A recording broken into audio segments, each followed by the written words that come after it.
Well, good morning, everybody, and welcome to Charlton Live. I hope you guys are well. My name is Louis Mendes. On this week's show, we'll be looking back at yet another defeat yesterday, beaten 2-0 down at home park against Plymouth Argyle. Joining me to have those conversations. First up, Mr. Joe Puddyfoot. How you doing, Joe?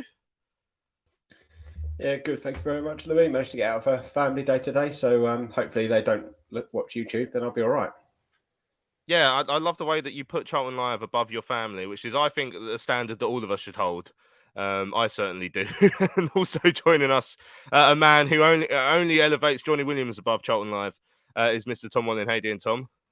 Me and him are kind of like family anyway. So, yeah, he's above Charlton Live. But no, I'm all right, thank you. Yeah, all good. How are you? Yeah, I'm okay. I managed to get back in reasonable time from Plymouth yesterday. So, yeah, it could have been a lot worse. No trip to Pop World? Obviously, I stopped in for a couple on the way back. But, yeah, no. Nathan That's where he's been the last few weeks. That's where he is. So on today's show, we'll look back at that game with Plymouth. We'll hear the goal shortly. We'll hear, of course, from the ADDICKS boss, Dean Holden. We've got loads of fan reaction as well, but we want more. So those of you who are joining us live on YouTube this morning, make sure you have your say on yesterday's performance. Who stood out for you, good or bad? What changes would you like to have seen Dean Holden make? Perhaps to the starting lineup that he didn't, or anything like that. Later on in the show, we're going to be joined by Kreamer from the Supporters Trust. She's going to explain to us. You may remember her. She was the barrister who was involved in that court case that was at the time between Tanu Namir and Chris Farnell's mob, if I remember rightly. Although, to be fair, so much has gone on since then. I'm just sort of going from memory there. But you were going to hear from her. So she's going to try and give us a little bit of understanding of the legal situation that's going on at the moment with Charlie Methven threatening legal action against Thomas Sandgaard. We'll hear a little bit from her. Obviously, she's from the Supporters Trust as well. So if you've got any questions for her, again, feel free to put them in the chat. We can discuss whatever you want to discuss. Right, before we hear the goals, Joe, go on then. How would you pick the bones out of that one? Well, I'd just say, last 3 weeks repeated, really, isn't it? It's another team where we're not nowhere near their level. They had gears to go up into throughout the game.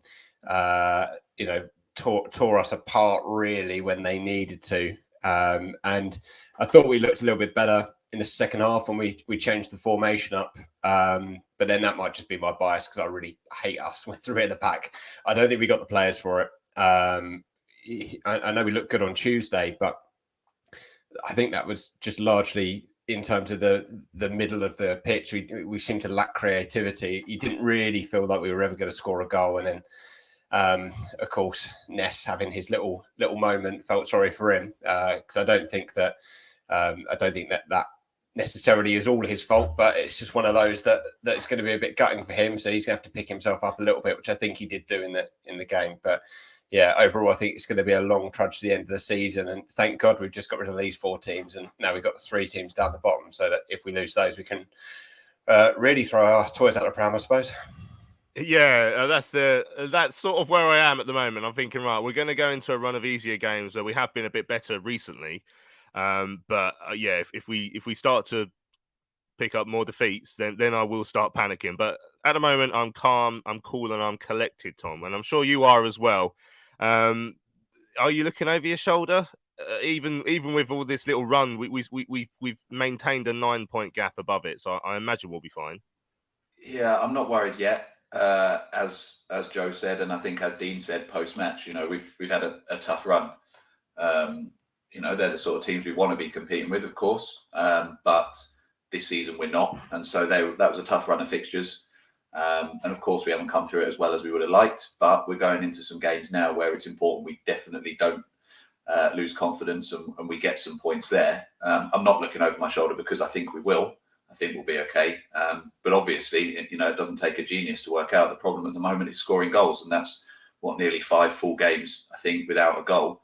And that's the big concern. And when you look at the side and you look at the players there, unless kind of Jez does some sort of miracle, or maybe we get a header from a set piece, you wonder where the next goal is coming from. And that remains the concern. I know Kanu got a little bit of a go yesterday. I just seen all hell let loose and Liban and Kanu. And I talked about maybe playing 2 up front at some point. And I know we tried that formation again yesterday, but not with those two. But yeah, the goals is obviously the obvious thing that's missing. But a home game against Accrington next week and a full week on the training pitch, you'd think if we can't score in that, then maybe, yes, I will be looking over my shoulder at that point. Yeah, well, let's see how we go, shall we? Let's have a quick listen then back to the goals from yesterday on Charlton TV. As always, your commentators were Terry Smith and Greg Stubley. It's back underway and straight away Ness's clearance comes off. Hardy is through and Hardy scores within seconds in this second half. Brian Hardy runs through, lofts the ball over Maynard Brewer. 8 seconds into this second half, and Plymouth have got the lead. Well, I mean, you want to start the second half on the front foot, or at least not on the back foot, and we do the exact opposite. Attempted ball forward, charge down. It was Lucas Ness's attempted ball forward, and Hardy doesn't need 2 invitations to finish that. Already the top scorer for Plymouth, and gifted his 12th of the season. The worst possible start for Charlton. Coming in from too obvious. Edwards finds Cosgrove. It's Edwards again on a run down the Charlton left. He's got Wright overlapping on the right. He's to his right. Ball into the penalty area. Ball cut back across. It's Ennis with the finish, and that's 2-0.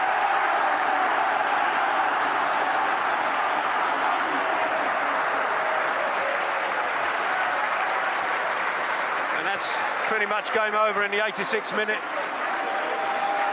Unless the Addicks can do something remarkable here. The goal on the break cut Charlton open on the Plymouth right-hand side, the Charlton left. The overlap from right, full back across. Innes with the touch and finish.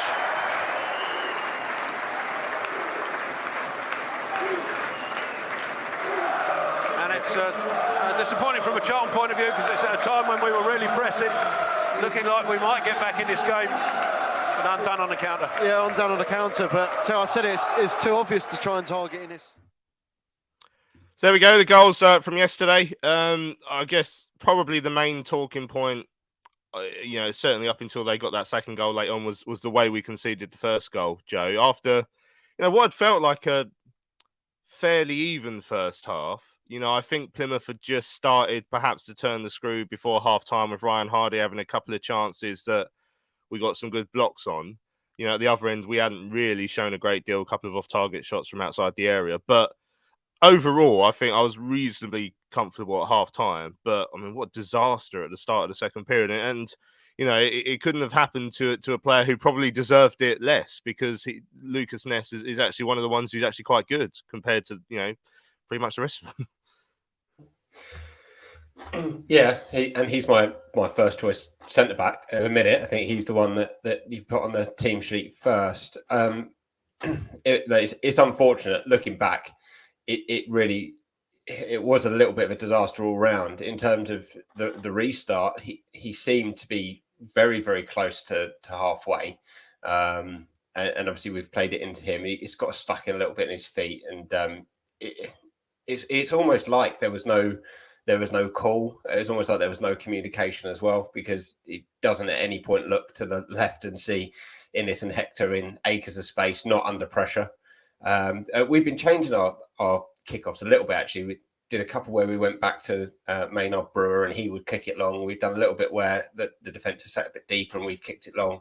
And now this one, it just feels like we sort of desperately scratching around for ways to play football and not be crap. But as soon as he blocked it and he was through, you knew where it was going to end up. And I think the biggest contrast there is if that had been Bonn who'd blocked that, I don't think any of us would have been expecting a goal. But when you've got predators like that, the mistake you make, it just means that you're 1-0 down. There's a long way back from there. And as soon as that goal went in, the one thing I will say is Innes, Hector, Maynard Brewer, Claire, Dobbo all just got straight around Ness and picked him up. It's good to see that sort of team mentality. Not throwing blame. And I haven't seen too much criticism of Ness either, which obviously could be unfortunate for a youngster. But yeah, talk about just absolutely gifting them the momentum right at the start of the second half, and that was game over for me. The 2-0 was sort of inconsequential.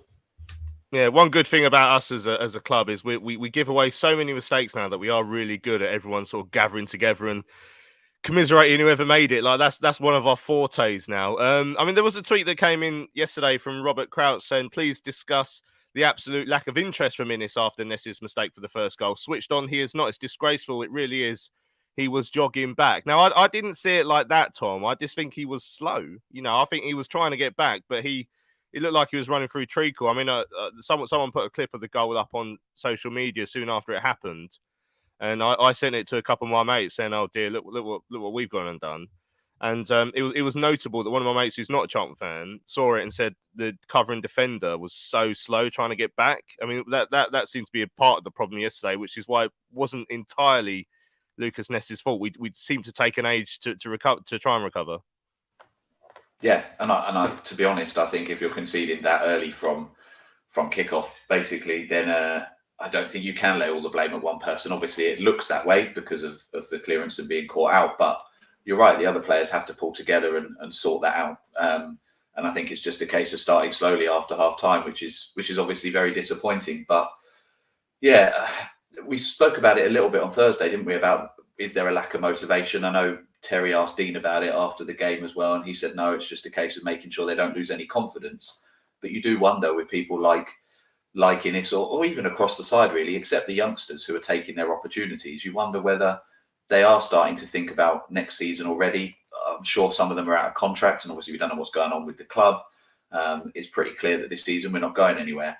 So I know they're professionals, I know it's their job, but it must be harder to motivate yourself for a game when you're in this sort of position at this stage in the season, sadly. And when a mistake like that goes in, you just kind of, your heads drop because you know it's very unlikely we're going to score to get back in the game given recent performances. So yeah, look, Ness has held his hands up. He's apologised, I think, and you move on. As Dean said after the game, he's been one of the best players, I think, since Dean's come in, and he's still a youngster. He'll learn from this. But Innes is experienced, as Joe said, kind of got around him. So yeah, a big mistake in terms of the whole defensive back line, but something that we can hopefully learn from and bounce back from. Freeman says it was rubbish. We are literally not able to compete with the top teams in the division. I don't see it changing anytime soon. I mean, in terms of competing, there was a competitive element to the final 25 minutes or so when we made that triple change. Leeburn, Kanu, and Blackett Taylor coming on, Joe. That's sort of something I'm clinging on to at the moment as well, is that we are struggling when we're leading the line with Bon, and we will speak a lot about his performance very shortly. But when we do have that firepower off the bench, then we do look a bit better, and that's something I will cling on to. It's like, that's why I think we'll pick up the 3 or 4 points requisite to stay up. That's where I am at the moment. They made a bit of a difference, even if we didn't quite do the seemingly impossible at the moment and have a shot on target. Yeah, I mean, they would be my starting strikers over Bond personally. I think that now for the rest of the season, it's about really building into next season. And if we're doing that with Macaulay Bond, then I'm going to say we need to start building for the season after that. So for me, it's Lee, Byrne and Kanu have got to be your two. And as well as having those two up top who, had a bit of pace, were powerful, causing problems, I thought the benefit of having Raksaki and Blackett Taylor back out wide as well also helped us in terms of getting into positions where we could create opportunities. But it is too little too late, and it was too little too late in many ways. And you can see that we haven't necessarily trained in the 4-2-2 formation that we went to, because just even the patterns of play weren't necessarily there. And I would have liked to have seen Henry come on for Kilkenny, probably at the same time as well, to have a bit more of a ball playing sitting midfielder, in there, to try and get the ball distributed a bit quicker out to Raksaki and Blackett Taylor too. But yeah, I'm pinning all my hopes on those guys up front for the rest of the season, because I think that they are going to be a lot better at creating and scoring opportunities than what we're seeing with Bon up there. In a 2, in a 1, not a lot goes to him, and certainly very little sticks to him. And the one that does go to him, he's offside. Yeah. I mean, all hell let loose. I said Leeburn and Carnu 3 times. I mean, that's where we're at the moment. Is he wants a team full of them, Leeburns and Carnus at the moment, which is fair. Ian says we have so many average players. We did well to get money for O'Connell. He's been dropped at Wrexham, been a bench warmer for the last 3 games, and he was regarded as our best centre half, which sort of sums up how the season has gone. Right, let's delve in then. Let's open the Macaulay Bond door. All hell let loose says, is Bon a better option off the bench than a starter? I mean, he's definitely a better option on the bench.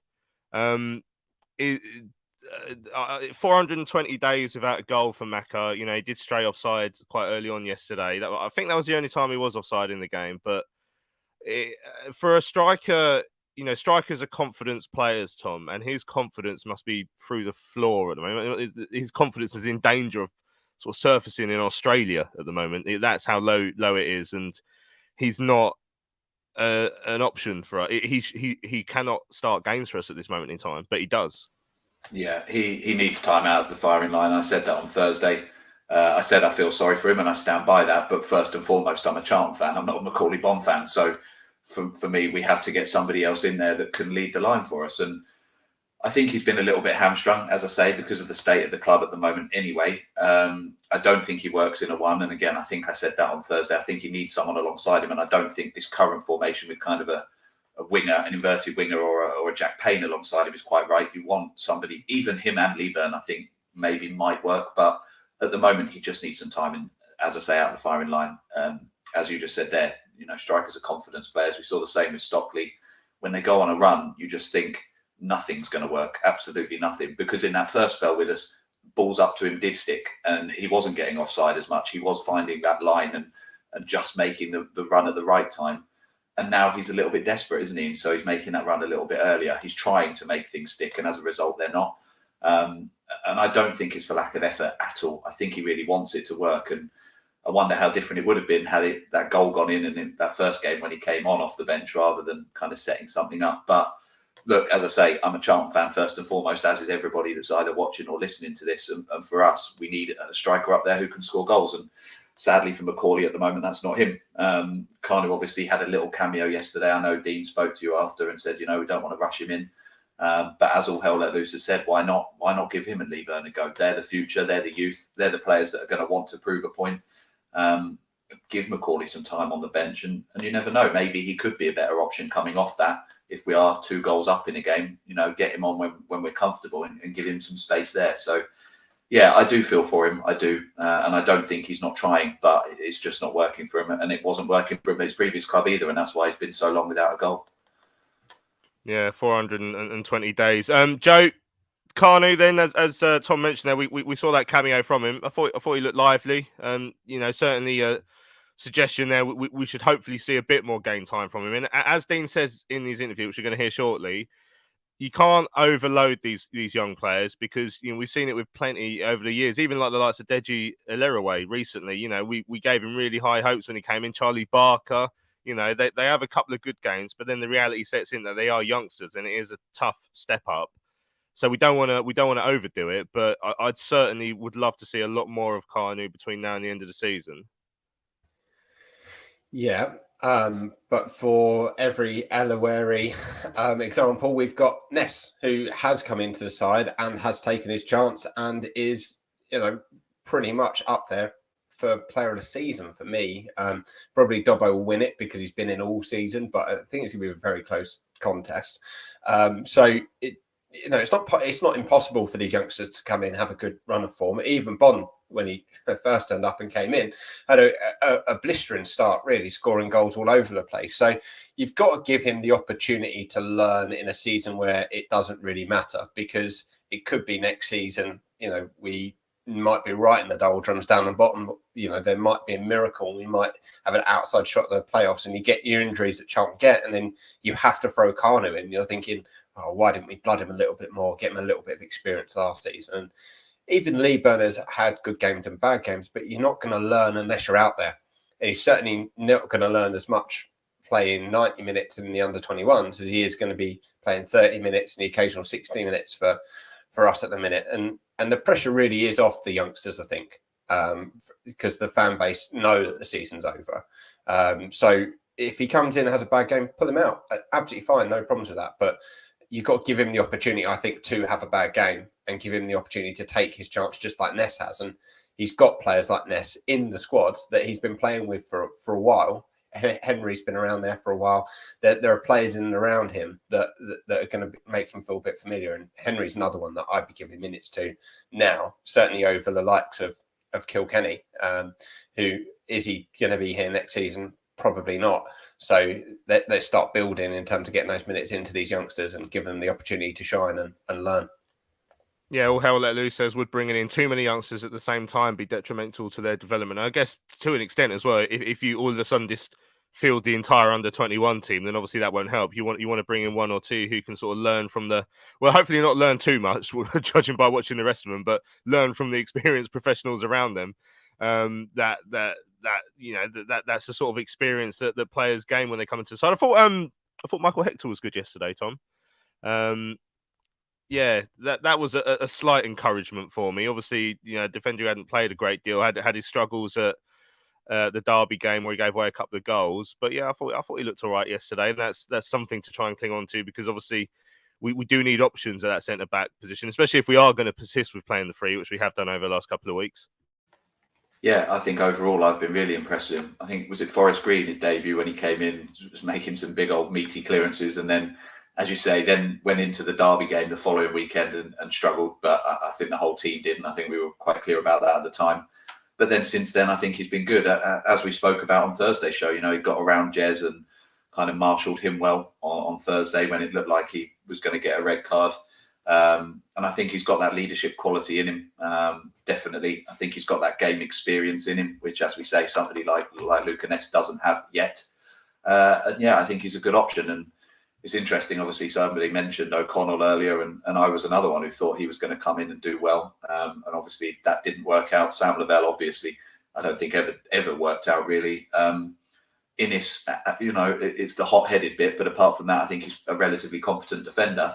But other than that, you're kind of looking around and you're thinking, well, we're going to need to make some signings in that back line. You don't want to have to be relying on Ness week in, week out. And I think if we can keep hold of Hector, I don't know what his deal is like, but if we can keep hold of him into next year, I think he's somebody that you'd want to build that back four around, because he's a leader in that position. If we've still got Dobbo as well, which is obviously a big if, I think there's a couple of leaders there that you start to build that spine that the likes of Bowyer did, the likes of Powell did when we went up, with kind of Stevens and Hollands in the middle. And I think you need that if you're going to get out of this division. And I just don't really feel like we've ever had that this year. We've talked about up top already, but I think throughout that spine, it just hasn't really been there. So yeah, maybe if we can keep them both, then I think that's an option. Yeah, Small Bear said Bond did nothing at QPR, struggled to score one in every 4 games in a competitive promotion chasing Ipswich side. He is not the answer, and never was. I've just remembered, actually, Joe, just on the stroke of half time. I mean, it's irrelevant now, I guess, but Michael Hector doing his old Steve Brown impression there with the did you think it was handball, like the block from Hardy? So Hardy had a shot that rebounded off the goalkeeper, and then he hit it from a tight angle. Now it became a bit of a debate in the press gantry at half time. Everyone down my end of it was like that was a handball, and everyone down Terry Smith's end of it was like that's not a handball. So yeah, which way did you see it? Just out of interest, when you say everyone down Terry Smith's end, do you mean Terry Smith? Yeah. Because... I think he sort of suckered Greg in a little bit in his aura, but yeah, pretty much. But I don't know if he was doing it to try and wind up a Plymouth guy as well. There was a Plymouth guy who started having an argument with him, so it's like, no, it's never a handball. But yeah, I personally thought it was. What did you think? I'm going to set a dangerous precedent and agree with Terry Smith. The reason being, so I thought the other one that he gave away a few weeks ago was a handball because he leant with his body in with his arm, whereas I feel like it was very, very close. His arm was to his side, and he was just trying to get his body in the way. There's not a lot that he could have done, short of not trying to get in the way of get in the way of the ball at all. I don't think he moved his arm towards it, and so yeah, that's my opinion on it. And I think I could understand why it would be given if VAR was there. It probably would be given, but I think that generally football has moved to everything kind of being handball, and sometimes your arm's attached to you. And short of having them cut off before the game, I'm not really sure how you're going to get out of the way of some of the things that are handball. So yeah, I'm I'm minded to lean that way. But I saw at the time you thought that maybe we're getting the scores leveled up from referees for a change. But exactly, anyway, it doesn't matter because we gave them the goal anyway. So we're just a generous club. Yeah, that's true. Yeah, but I thought, after the fact that Raksaki didn't get sent off in midweek, and I felt like we got away with an obvious handball on the goal line yesterday. It would have been a red card as well. I thought finally the rubber to green is turning. Somehow we need to turn this into points though, because normally when you get decisions like that, you can sort of claim that you've got some points out of it as well, which obviously hasn't been the case. So what did we say? 7 hours and 18 minutes without a goal now, Tom.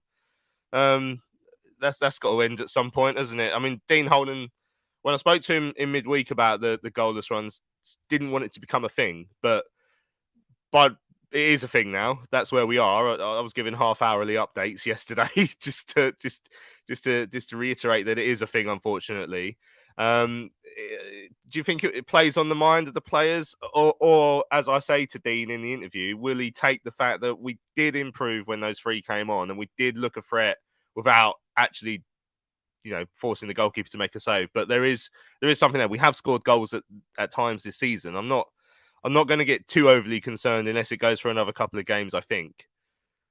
I was touting myself as a potential new owner on Thursday, so I'll tout myself for a spot in the starting lineup at Accrington. I think I'll give myself half a chance, but I don't think it's probably weighing on the minds of the players that much. No, I think as we've spoken about, I think Bond leading that line has been an issue, and I think his own goal drought is obviously significantly longer. So I think that plays a part. But yeah, it's one of those things. I think, as you say, we have got into positions. It's just between the 2 boxes, we look all right. Even against some of these teams, we've looked okay.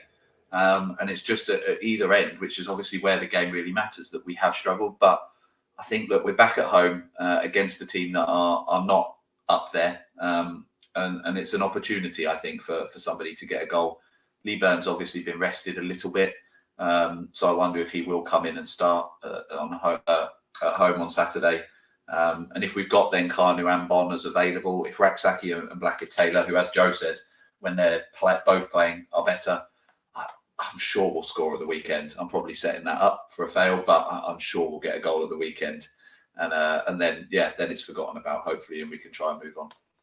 Yeah, well, just so you know, I have made an Excel spreadsheet to keep adding up the minutes. So that's it's always an indication of when we're not doing very well, is when I have to get the old Excel out to work out the stats. So I did say earlier that we were opening the Macaulay Bond door. Mitch on Twitter said it's creaky and it's not fit for purpose. Right, we've still got more comments to come to. We've got Lauren from the Supporters Trust joining us later as well. She's just arrived in the waiting room, you'll be pleased to know. But we haven't heard from Dean Holden yet, so let's hear what the Addicks boss had to say after yesterday's game. I spoke to him pitch side at Home Park, and this is what he made of yesterday's performance. 2-0 loss here at Plymouth. I guess it all started to go wrong at the start of the second half. It had been quite an even first half before that, but a mistake from Lucas.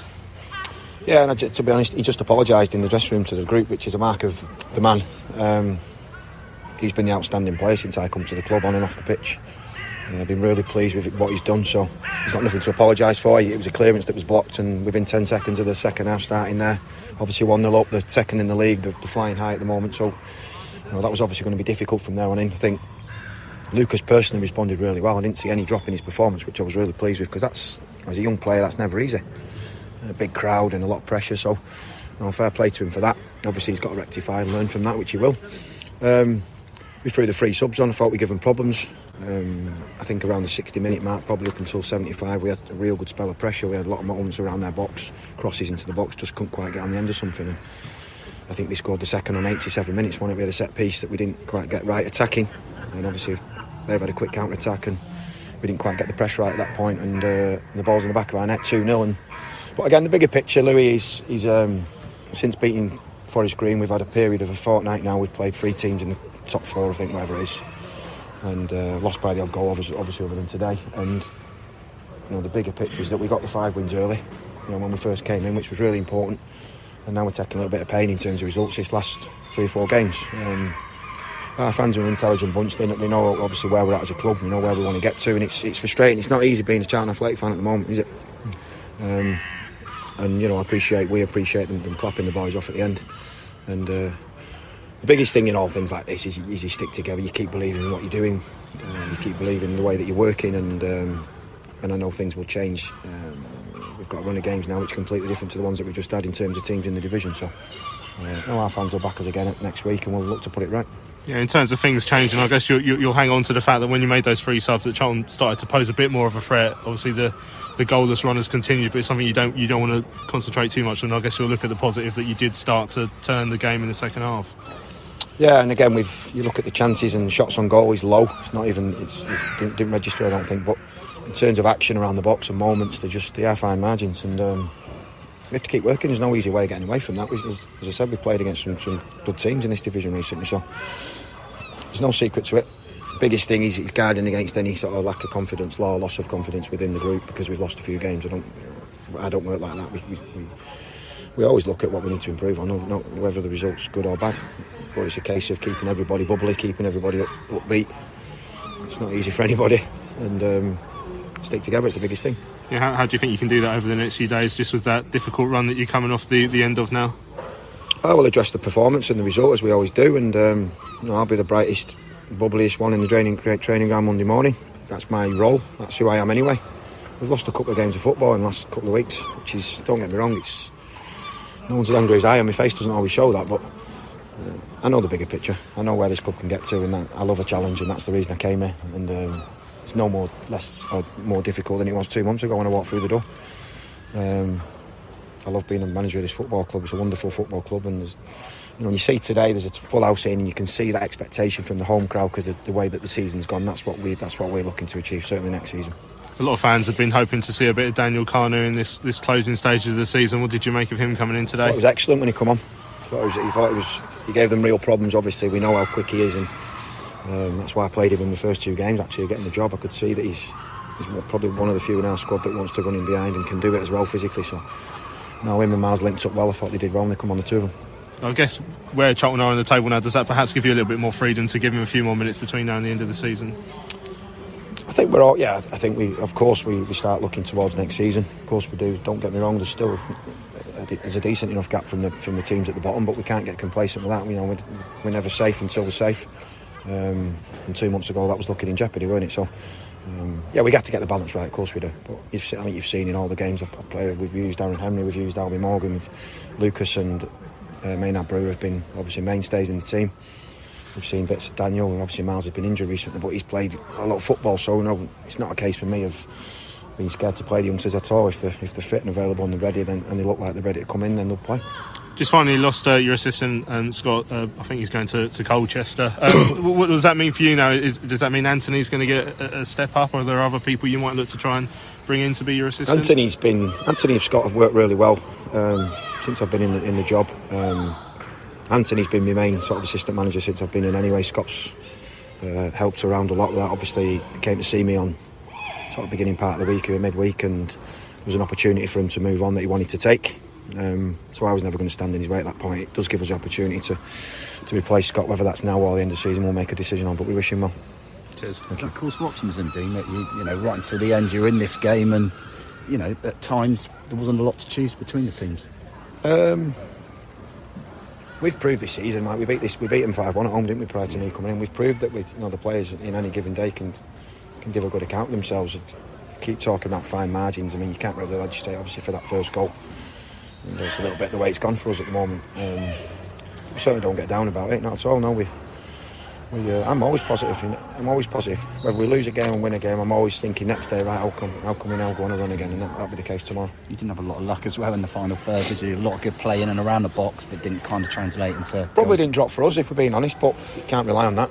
You've got when the ball was, however you get there, and whether you go in behind teams or whether you play through the pitch with an extra pass, it doesn't matter. Once you arrive there, you need to have that bit of craft and that bit of guile, and that's obviously why strikers are paid so much money at the top level of the game, aren't they? And we just, at the moment, we're just lacking in that part of the pitch, but it's not for want of trying. You played a lot of the top teams in the last few weeks. How do you see the automatic promotion race? Do you think Plymouth will be in and around it? I don't care, to be honest. No, that's good. I think you might don't care. No, listen, I know Shuey well. He's a good manager, and they've had a good season. And, they're flying high, obviously, but Ipswich have come recently, have turned the form around again, but no, I'll concentrate on us.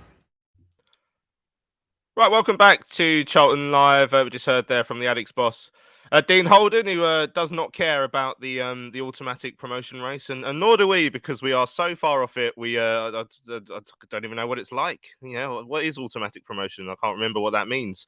Good to hear from Dean Holden there. We haven't even spoken about Scott Marshall. I forgot he'd left, even though I specifically asked him about him yesterday. I mean, he'll go down as one of the greatest of all time, one of the club legend. They're thinking of building a statue of him next to Sam Bartram. Joe, would you be in favour? Well, I mean, it's been a while since we've had a statue, so I suppose it'd be something to look at when you go to the Valley, because there's not been a lot of that this season either. I'm actually really happy that Marshall's gone. I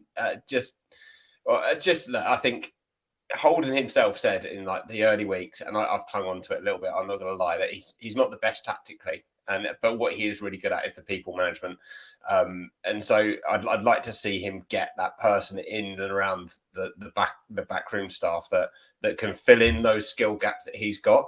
And for so long we've had assistants and first team coaches that are just inherited for managers, and the top managers at the top level, they take their backroom team with them.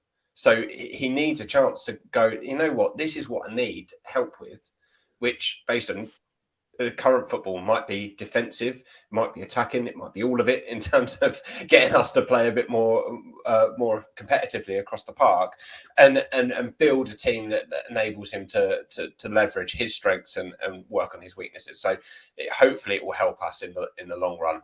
Just get rid of that dead wood, because let's face it, that's all he is really. He's Garner's man in Holden's team. Yeah, there we go. Sam says that with Scott leaving, I feel Dean should look at replacing him now, as they would bring fresh eyes and a different perspective. Yeah, which is similar to what you said, really. Anthony saying we should bring Steve Brown in.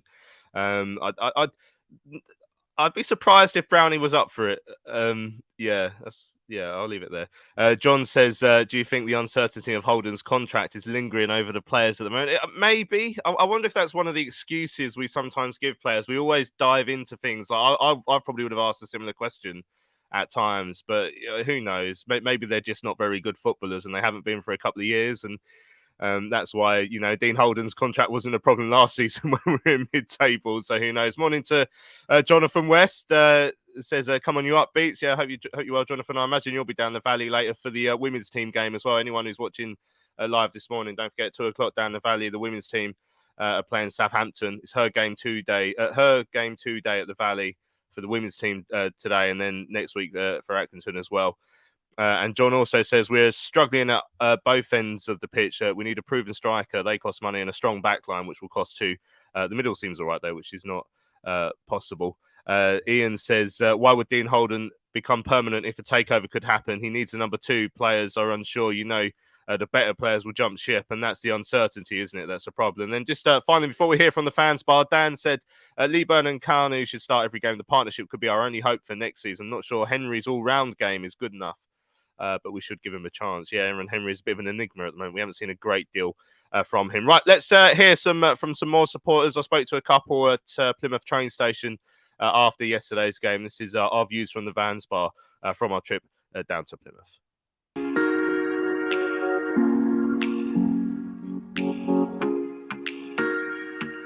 It's an interesting one. I didn't think Plymouth did a lot, but again, it's the same problem we've had for the last 3 games. We've just got nothing up front, and we don't look like scoring. So I expect to get anything from the game. We don't score a goal. Well, yeah, really. What do Charlton need to do to end their run without scoring a goal? Play Daniel Carnu more often. I mean, let's be honest, he come on, he run past the centre half 3 times, and we didn't do that for the first hour. I think you've got to give more of the youth a go now. I mean, the season's done. It's been done for over a month now. So give more of the youth products a go, and then just get to the end of the season and start again. It was a rocky start, I guess. I mean, it was attacking well, going forward the ball. We just couldn't make anything of it. The end product hasn't really been up to scratch as what we'd like it to be. Daniel Carnu coming in, probably done more in the half hour than what Bonner's done in his 9 games. So shame for Lucas Ness as well, because he's been one of our more consistent players since he's come into the side. Yeah, he's done well since he come in. I mean, he's only human. He makes a mistake. Let's be honest, it probably wouldn't happen again, but it is what it is. It just sums up the season, doesn't it? So look, we've got 10 games left now, whatever it is, get to the end of the season and start again. Start finding the back of the net, I guess. Simple as. Enough said. Would you like to see changes up top? Yeah, I'd like to see Kanu play a bit more with Lee Byrne as a 2, have a 5 midfield and 3 at the back. Stick Raksaki wide and Blackie Taylor wide as well. So hopefully that'll give you the attacking mobility going forward, balls in the box. That's all we need to do, keep getting the ball in the box, because we're not doing enough of getting the ball in the box to finish up with a header or a volley or whatever needs to be done. Yeah, and you know, just fine. Someone when I was walking up here was trying to tell me that they're still ever so slightly nervous looking over their shoulder. Do you think we're in any danger like that? No, I don't think we're in any danger. I think now we've got teams that are around us now, and I think we can pick up the points, get to safety, and then just reassess in the summer, sort out who wants to be here and who doesn't want to be here, and then just rebuild and go again next season. Yeah, no, it was very, very unfortunate. There's not much really you can say about it. It's just one of them things at the end of the day. You're always going to have a hiccup here and there, but heads up on to next week. Are you nervous about teams catching us below? I'm not particularly, but a couple of people have said they are. No, personally, I'm not too worried. I mean, you got to look. You got to look at the facts. You sort of get to March time where we are now. Where you are in the table is where you're going to finish up, and that's going to be mid-table for us.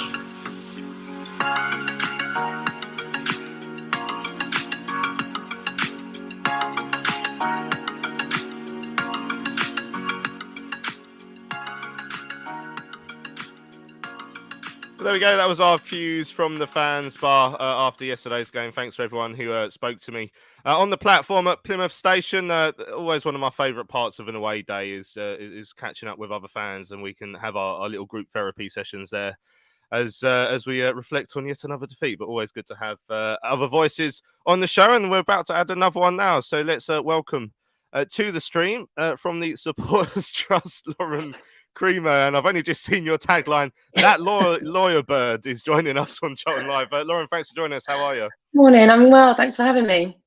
Yeah, no, thanks a lot for coming. It's a very interesting time legally in SE7, which is again is something we've probably been saying for way Always too long. an interesting time legally in SE7. Yeah, I mean, when I was a young supporter growing up and we're in the Premier League, I don't think I knew the name of any lawyers. Me. No, I've known the name of too many now. Yeah. Luckily, you'll know Chris Farnell. You're sort of on our side. I'll take that. Yeah. So obviously, you represent the Supporters Trust. Obviously, you sort of shot to fame, if you will, as part of that court case between. So it was between Tanoon and like Farnell, wasn't it? Is that right? It was a good question, because we said to the court early doors, Farnell had acted for every single person and more involved in that case.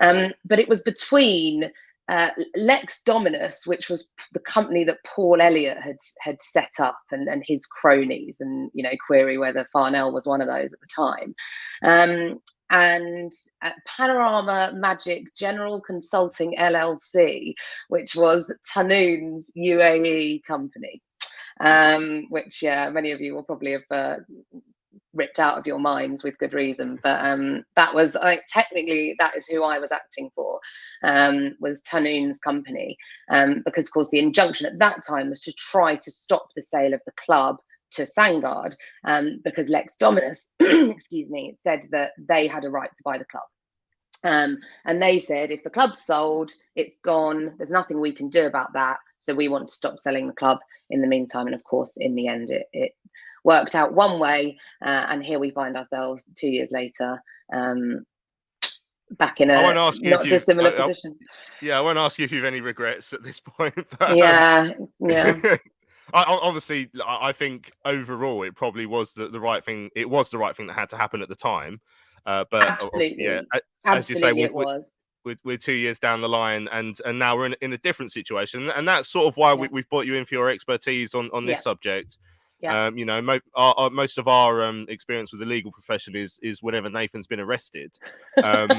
So we're seeing these statements currently between Charlie Mevin, of course, who fans will know has just sort of come out the back of a failed takeover bid, and now he's claiming that there's been a breakdown in an exclusivity agreement between his mob and Sandgaard's mob, and there appears to be a threat now of some sort of legal action to either get some sort of deposit back or of other monies out of Thomas Sandgaard. I mean, it's baffling, as are a lot of legal proceedings to people who aren't generally involved in it. In your view, can you tell us what you think's happening, what you think might be likely to happen? And both sides have said it's unlikely to affect any future sales. So is that the way you see that as well? That's the fundamentally important thing to me, because my concern about all of this was that what Methven was saying was, well, look, I had the opportunity to buy the club. I had an agreement that you said you'd negotiate with me. You said you would let me buy the club in effect if we met certain conditions. You're saying we haven't met those conditions. We're saying we have. He said. And so we're going to go to the courts and get them to work it out. And in the meantime, you can't sell the club, because if you do, what we were entitled to buy will be gone and we won't be able to get it back. And so it seems to me, certainly from what Methven was saying in his first statement, I guess, was that he was going to be pursuing some kind of injunctive relief, similarly to what went on last time. It now looks like that's not what he's saying. Now it looks like he's saying that, we really love the fans. Club's a great club. We wouldn't want to do anything at all to jeopardise the club. We've only ever had its best interests at heart. Suddenly they've discovered they were Charlton fans all along. So they're now saying that they're not going to interfere with any future sale. Now, it would be a bit odd for them to U-turn on that approach. It doesn't sound like that's the approach they're taking. And it sounds like effectively they're trying to narrow the issues down to Sandgaard, are you going to give us our money back? Because again, by the sounds of it, there was a deposit which may or may not have been non-refundable depending on who you ask. They're not that uncommon, I should say, in sort of business or contractual kind of sale purchase agreements. Not necessarily anyway. So it might well be that they've fronted up hundreds of thousands of pounds and Sandgaard's thought, well, I think they haven't complied with their obligations under the contract, so I'm going to take it and walk away.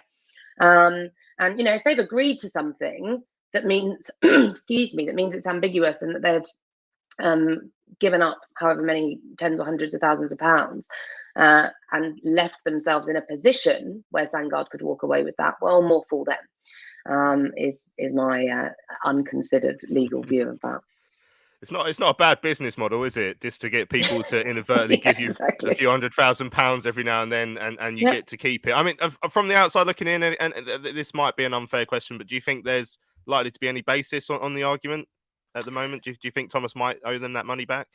I will give the classic lawyer's answer, which is that it would depend on what the contracts say. It's possible either way.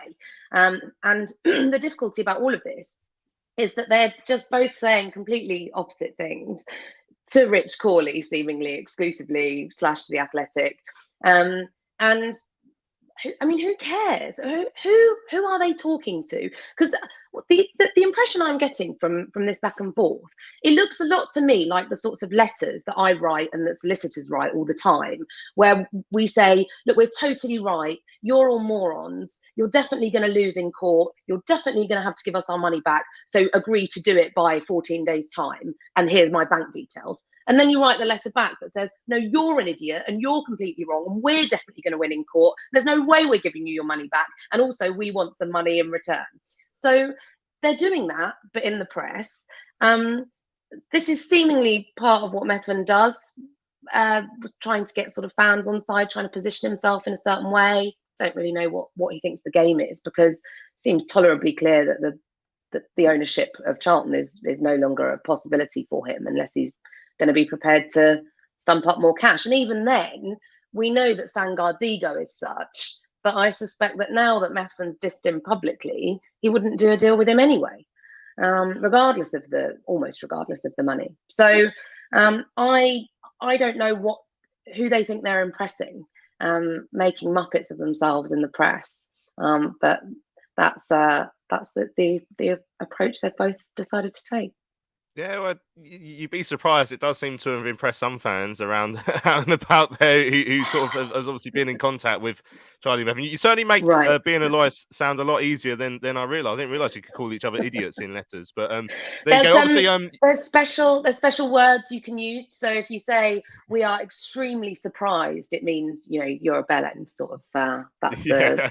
there's definitely we translation. we used to have this phrase in my day job where we used to describe someone as a prickly character if they were a prick. But there you go. Right, obviously you represent the supporters trust. The trust have put out a statement this week. Do you want to let us know a little bit about where you guys? First of all, obviously I'll let you say where you guys see the situation at the moment, how you feel about what's going on, and I have opened it up to questions as well, so we might get a couple of questions coming in from the listeners. Great. Yeah, I mean, the supporters trust statement this week effectively says what I've just said, which is fans don't care about this. Fans shouldn't have to know about this. If you're serious about legal action, and indeed you're saying it doesn't affect the club, then in particular we don't care. But do that between your lawyers. Don't drag fans into this. Don't somehow continue to make it about the club and about the team. Now, look, we're not naive. We appreciate that Sangard is involved in all of this stuff. If he's got money that he's spending on one thing, he's not spending it on another thing. It's pretty clear that he's no longer really interested in spending much money on the club.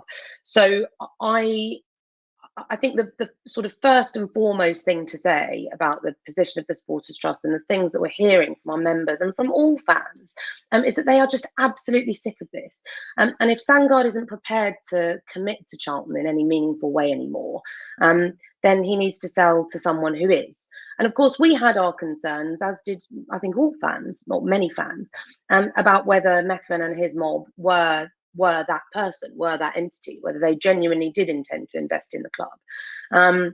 And you will remember and will have seen, and maybe we're at the all fan group meeting where we talked about the fans charter and about sort of setting down in black and white, because it's sometimes easy to say, oh, well, this is what we think an owner should sort of feel like, but you don't always put it down in writing and have a sort of clear sense of what that is. So I think putting that down in writing has been very helpful, but it includes that, owners will engage properly with fans and actually prioritise that, and also that they'll invest in Charlton's present and its future.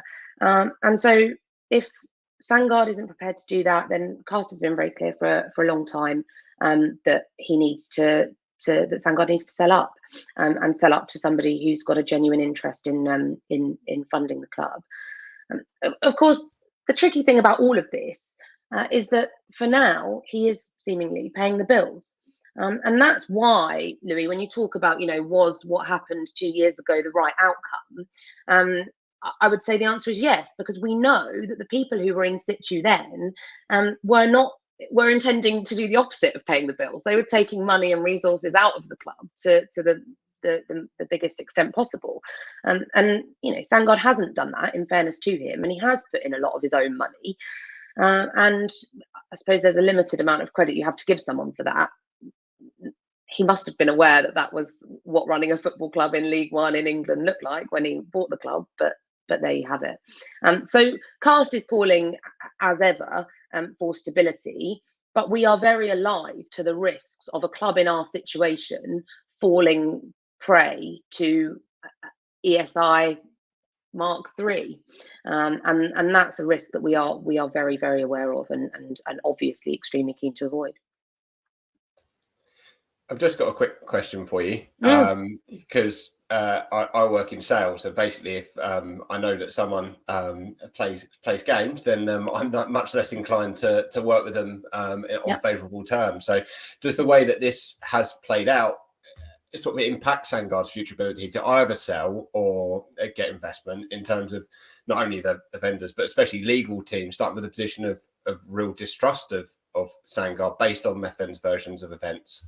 Yeah, very possibly. Yeah, very possibly. It's really excellent question, because it feeds into this question of who would buy Charlton. Who would buy Charlton as we currently stand? I said to Louis in the week, unless one of us is going to win the Euro Millions and just, buy it all and or got some anonymous, very wealthy, very generous donor, who's going to buy a club that doesn't own its assets, its key assets, being the Valley and the training ground, that has all sorts of loans now to Sandgard? I mean, who knows what terms he'd be prepared to sell on, but it's important to remember that there's quite a significant loan liability to Sandgard. Incredible amount of mess with Roland and all of the things that are tied up. And who knows what's been going on? Well, we know a lot of what's been going on under Sandgard's ownership. But potential legal claims from former employees, potential claims from others that he's not been dealing with in good faith, perhaps. We don't know, but you're right. It's very likely, if you are a legitimate businessman looking at trying to find a legitimate business opportunity, are you looking at Charlton in light of the last 4, 5, 10, whatever years? And very possibly you're not. And I suppose that really puts us in a position where the door is further opened to people with bad faith, people who don't intend to buy Charlton to get it back to where it should be, but who actually see an opportunity. And I think I totally agree, Joe. I think there's every chance that all this makes it much more difficult to get someone legit involved. Right, we've got a couple of questions that have come in the comments. So Sam is asking, is Sandgard still paying Roland, or does Thomas now own 100% of the club? So the club he owns, but it's the stadium, which is obviously part of the problem that Roland still owns. Exactly. So Roland still owns the Valley and the training ground, ultimately through several corporate entities here and in Belgium. And he can charge whatever he wants in the way of rent. Now, up to now, and again, in fairness to him, the rent has not been ludicrous, particularly for the property that it is, the location that it is. But this is again, and coming on to a slightly different topic, but fan ownership, which gets brought up a lot. It's one of the great difficulties in trying to come up with a cohesive and coherent fan ownership plan, is unless the entity that owns Charlton also owns the Valley and the training ground, you're totally at the behest and at the whim of Roland, in effect, because if you want to play at the Valley, you are, because it's open to Roland to wake up in whenever the lease comes to an end and say, well, actually, I want £10 million a year. And you can come up with a fan ownership model that covers a lot of the operating costs. But even at the current rent, I mean, I think from memory, it's 400 grand a year now for the Valley and the training ground. Even that is a massive amount of money to find. You think about fan ownership, you think about being able to come up, do a one-time push, one-time fundraise to come up with the money to buy the club. And we've seen that with clubs like Portsmouth and Hearts, where they're bought out of administration, and so the administrators are prepared to accept a different amount. But when you're then thinking about having to continue to raise that money every single year to cover not only the massive wage bill, not only the significant operating costs when you've got a stadium our size and a club our size, operating in League One, but then also having to find hundreds of thousands of pounds a year in rent, you kind of start to see that, yes, Thomas owns 100% of the football club, Charlton Athletic Football Company Limited, which runs Charlton Athletic and the women's team. But also, while Roland is still, holding on to those assets, in a sense, he's got a form of ownership of things that are important to us, things that are important to Charlton. Yeah, and that's part of the pickle we find ourselves in. We're probably going to go ever so slightly over time. I hope you don't mind, Lauren, because we've got a couple more questions that have come in. No, sorry, I've been talking a lot. Yeah, that's your job, I guess. All Hell Let Loose says the Methven Group say they were unable by EFL regulations to pay 90% of the ongoing costs with regards to the running of the club. Is that your understanding of that as well? Is that something you're aware of? Yeah, so this is part of the concern, again, that Cast had and I had about this arrangement, where they're bringing in their people. And we've seen, we saw the people, the finance, the CEO, COO that come in. And of course, Dean Holden, who's sort of slightly the odd one out because, of course, he's still there and the others have left. And for my part, I would like him to hang around, but I guess we're going to have to see what happens there. Part of the concern we had about that arrangement was exactly that EFL regulations are tight on this, understandably. Now, not as tight as they need to be, and the white paper that's been published over the last couple of weeks is hopefully going to lead to some legislation that deals with better financial regulation around football, but also better control of who's in charge of football clubs. But this is exactly why, right? Because the idea that you could be a sort of person who's semi-committed to buying a football club, you haven't gone through perhaps the requisite checks, and the EFL does checks on who these people are, money laundering, where's this money coming from, contrary to what you would think about the EFL sort of just working this out on the back of an envelope. In theory, at least, they do proper checks about this. And of course, the famous owners and directors test, the fit and proper persons test, as it used to be known, which is hopeless and rubbish, and is a test which would allow Matt Southall to still own a football club. If Matt Southall wanted to own a football club, notwithstanding that he's been bankrupt in the past, notwithstanding that he's got judgments against him, notwithstanding everything we know about him, owners and directors test isn't strong enough to prevent him from still being a football club owner. So, setting aside that it's rubbish, these checks have to be done on people who are going to be involved in football clubs. And so it was a concern, right, that these people were coming in, potentially funding the club, but actually not the owners. So the last thing we wanted was to end up in another embargo situation, and that would be disastrous. Look at the gaps. Look at the gaps that need plugging in our side. And I know we've been talking about them. You've been talking about them for most of the show, and all the comments are saying the same thing. We're all right. The middle's all right, but a lot of work needed up front, obviously, and some at the back too. So anything that risked an embargo was obviously going to be a complete nightmare. So potentially it's for the best that arrangement's been drawn to a close. But we should say, and this is something Cast has been looking into, we liaise with the EFL quite a lot on these kinds of issues, and have a decent working relationship with them, to the extent that you can have a decent working relationship with the EFL. We are pushing them as to whether there are any implications arising out of what's gone on. The irony being, of course, our summer transfer window suggests we were under a self-imposed embargo anyway. But, right. Yeah. Right. Separate question, yeah. Three more questions, and then I'll let you go. So this one's just come in from All Hell Let Loose. At other clubs, the local council owns the home ground. Is there any chance of the Royal Borough of Greenwich buying the Valley? Is that something that again, the trust have thought about? It's not something that has crossed my mind before. So Mark Batchelor on our board is a planning consultant, planning expert. He's worked for local authorities, and he's a consultant, runs his own business now. So Mark is our kind of planning guy, and we've talked a lot about this issue, because of course protecting the valley is really fundamental, and there are plenty of us on the Cast board who would find it very difficult to imagine seeing Charlton, watching Charlton play anywhere else, right? I mean, certainly for me, I was born in '92, so I don't have any memory of a time before we were back at the Valley.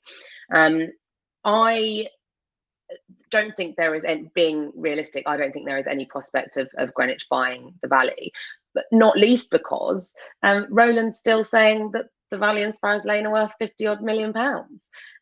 Now, we Cast have looked at this quite a lot, obviously, as part of the prep work we were doing about buying the club potentially out of administration. Who knew at the time, but back in 2020 when it was all kicking off.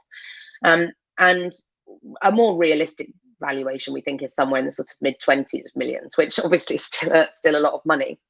But either way, I think it would be impossible for Greenwich to justify spending that much public money on Charlton, on buying Charlton, and on Charlton's fans, right? You imagine other fans of other football clubs living in the borough alone would have something to say about their council tax being spent on buying the ground. I mean, we have done asset of community value protection on the Valley. That at least puts us in a position where, if there's a proposal to sell it, and that's not to sell the company that owns it, I should say, but actually to sell the ground, so to developers or something similar, we would be able, effectively, Cast would be able to put a 6-month embargo on that plan to see whether we could raise the funds. And in reality, we think get public opinion on our side, get there to be outrage in the press, get Gary Lineker tweeting about it, no doubt, and that kind of thing, to kind of make clear to people that this is unacceptable. But yeah, in brief, which I think is too late for that, but I sadly, I don't think there's any chance of the local council buying the Valley. As great an idea as it is, and my partner down here, he's a Chesterfield fan. He has a Charlton season ticket, but he's originally from Chesterfield, and they've had similar input from the local council in the past. It's been loans, non-interest bearing loans. So there are ways that it has been done, but I think the scale of Charlton, the amount of money that would be needed, and the complexities, again, the legal complexities of the ownership, I think it's pretty unlikely to go anywhere. Excellent. Right, I've got 2 more. So one that I won't put to you is one that Sam's just asked about, the white paper. But Sam, if you go back a couple of shows, we had Heather from the Trust on as well to talk about that. So she gives us quite a good detail on that. So this is the second last question, and it's 2 combined. So Andrew said, could CAS target a list of wealthy potential owners and try and promote the club to them to facilitate a sale? And at the same time, Paul said, is it better the devil you know with Thomas Sandgaard? So I'm going to combine those into one question. So I think the Trust have made it quite clear that they don't think this current devil is one that's worth knowing for too much longer. So is that an option that the Trust would be out there, trying to encourage people to come and buy the club, come and give them the sales brochure about, not the Charlie Mevans sales brochure, but your own one? This is something that we've talked about a lot. Talked about in relation to the potential purchase back in 2020, when we were thinking about launching our club and asking people to put their hands up. Would you be able to support us financially if we were trying to buy the club out of administration, we thought at that time. And there is precedent for this. So Portsmouth, I've used these examples already, but when Portsmouth did this, they had, I think they called them presidents, and they had a list, or a group rather, of really wealthy fans and local people who were prepared to really front up some cash. And I guess they probably got their money back when they sold the club to the Americans. I don't know what the structure there was. So they did it. Hearts had Anne Budge, I think her name was, and she was a very local, very wealthy local woman who was prepared to sort of effectively bankroll the club until such time, on behalf of the Supporters Trust, until such time as they were able to self-sustain. So there is precedent for it, and it is very much part of a sort of contingency plan that CAST has got for what we would do if things got really drastic. Because I mean, there's no question we would have to do something, right? If we got to a position where we were looking down the barrel of insolvency, whether that was an administration or something else, I think administration is most likely, then yeah, for sure there would be approaches to wealthy local people, because I think in reality that's the only way you're going to be able to get enough cash to make it viable.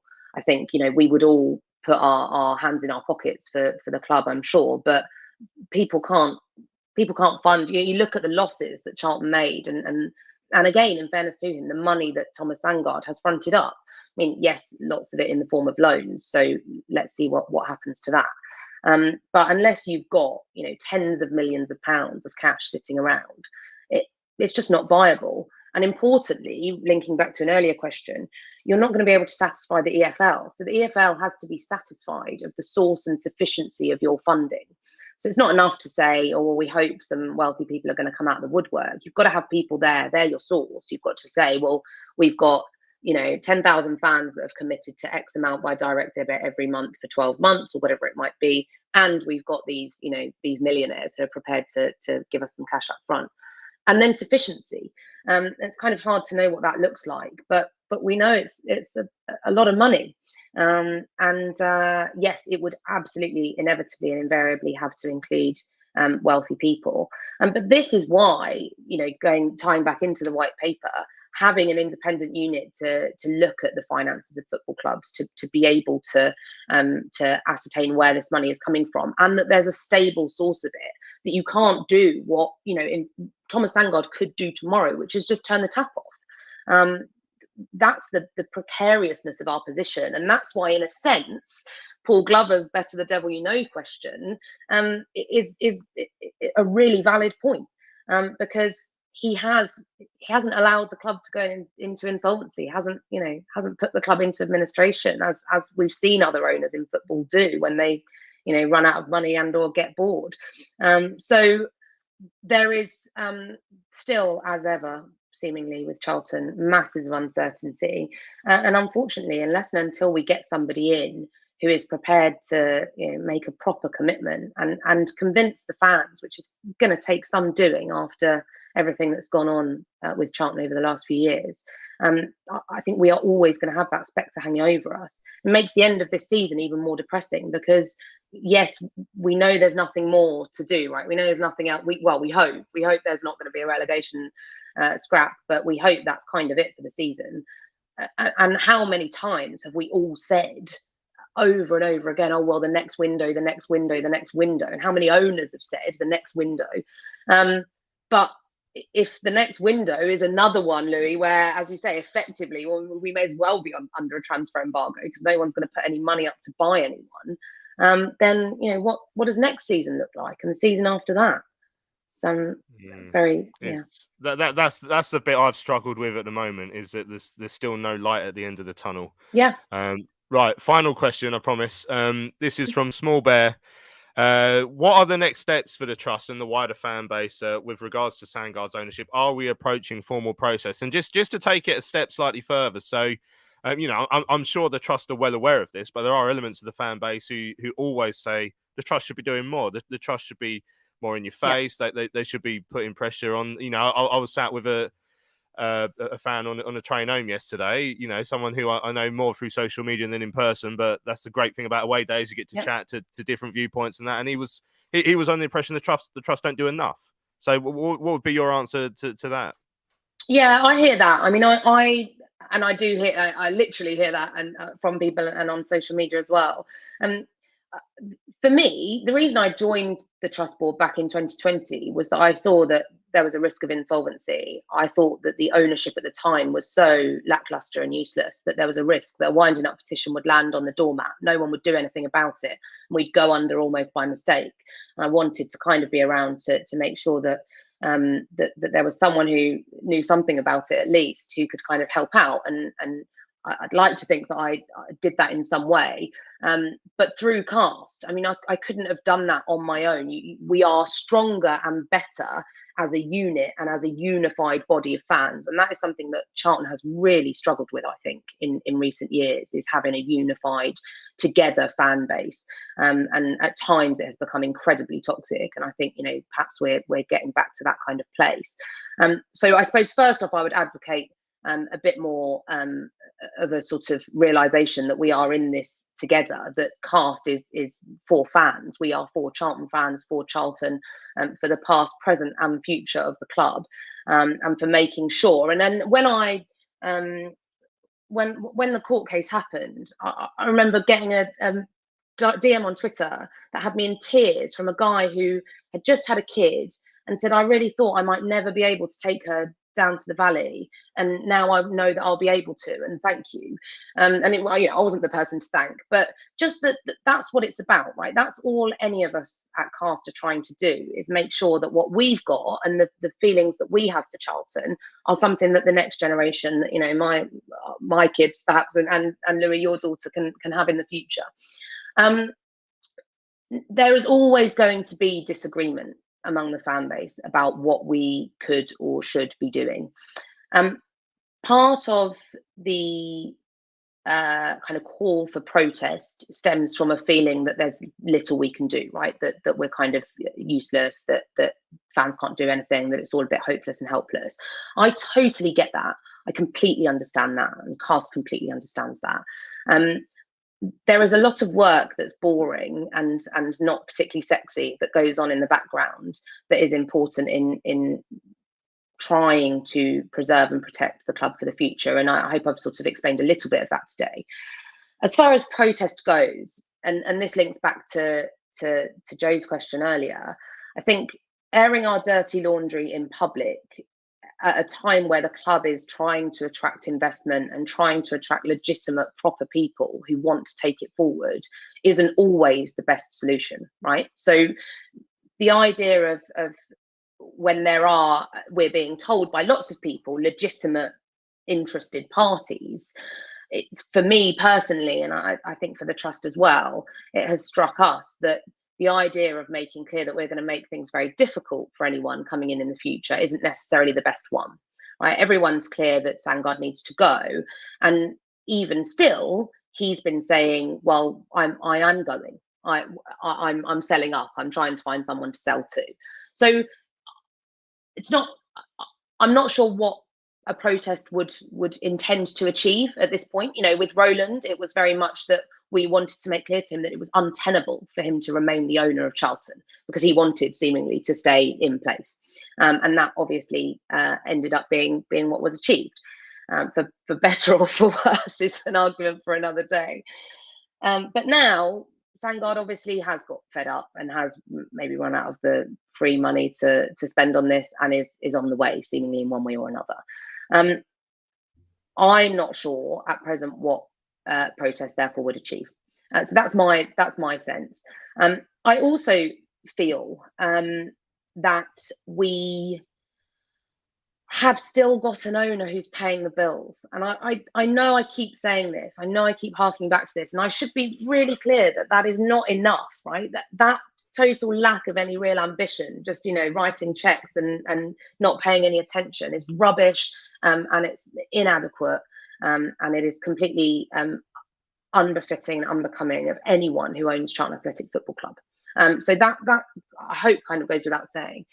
But what would any of us do if so we, you know, we protest, we tell Sangard we want him out, we tell Sangard we don't want him to be in.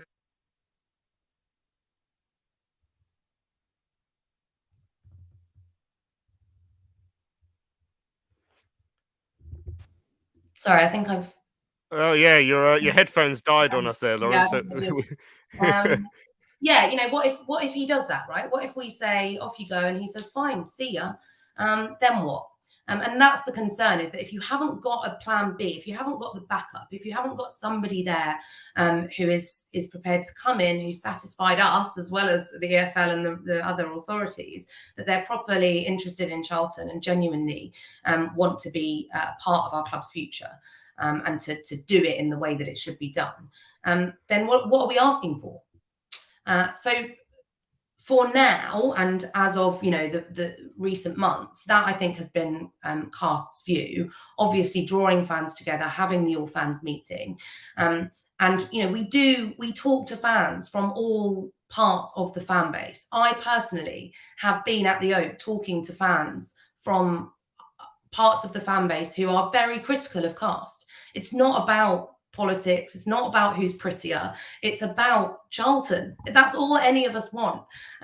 So I guess I would say to people, as Andrew Whiffen has said in the comments, the number of Cast members carries weight when lobbying, right? It means that we are someone people want to talk to, because one or two fans alone, you know, you're crying out and no one's listening, because how do you get noticed? How do you get heard? Cast has got thousands of members. We've got thousands of Charlton fans. When we speak, we can say we're speaking on behalf of a really significant body of the or part of the fan base.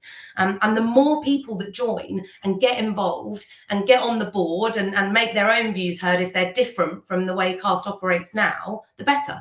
It can only improve the strength of Cast as Andrew says, as a lobbying body, but also as an organisation that gets stuff done. So that is my plea to people, is join Cast, get involved, come to things, get on the board, send us emails. Even if you don't want to join us, even if you don't want to pay the £5, that's absolutely fine. Email us, we respond, we consider it, we meet monthly, we talk about things that fans want us to talk about, and we are all about Charlton and looking after Charlton and achieving what everyone wants, which is a Charlton back in the Premier League and back to the glory days of a well-run, stable football club. Yeah, something we can all but dream about for now. Right, Lauren, as Paul says in the comments, thanks for your hard work and for your time today. That was really absolutely fascinating. I think the fact that all of our headphones and that are starting to give up the ghost suggests maybe we should log off now. So we've gone slightly over time, but thanks to everyone who's joined us on the live stream this morning. Lauren in particular, thank you for your time. That was really fascinating. Joe and Tom, as always, an absolute pleasure to speak to you, especially now that we found out in the comments that Tom actually looks a little bit like Michael Owen. So it looks like Michael Owen, sounds like Lewis Catt. That's what Tom Walling's all about now. Right, thanks to everyone who's joined us on the live stream. Thanks to everyone who's listened back on the podcast. Don't forget to subscribe to our YouTube channel at Charlton Live. The more subscribers we get, the more powerful we could be as a lobbying body as well. But also, we just need a load of we just need subscribers to keep this going. Right, I'm Louis Meadows. Thanks for your time. We shall see you all again on Thursday when we look ahead to next week's home game with Accrington Stanley. We'll see you later.